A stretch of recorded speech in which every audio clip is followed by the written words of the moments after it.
এই ইয়ো হোয়াটসঅ্যাপ, আমি মাহির হোসাইন। এটা তো অন্তিক মাহমুদের ডায়লগ। ভৌতিক মাহমুদ?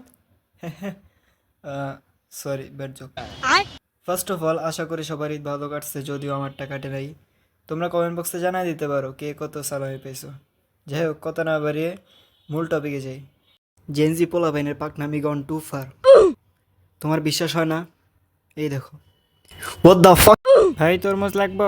মিষ্টি হইব? চ্যালেঞ্জ চ্যালেঞ্জ আলহামদুলিল্লাহ মাশাআল্লাহ। भाई यहाँ पे क्या हो रहा है? भाई यहाँ पे क्या हो रहा है भाई? মধু হইব মধু মধু মধু দেরি হয়ে যেতেছে ভাই। মধু মধু বরিশালের মধু কারণ বাজার ঢাকা শিল্প এলাকায় আছে। মধু মধু এই যে মধু। ওই কিরে ওই কিরে ওই ভাই তোর মধু তুই খা, আমি গেলাম।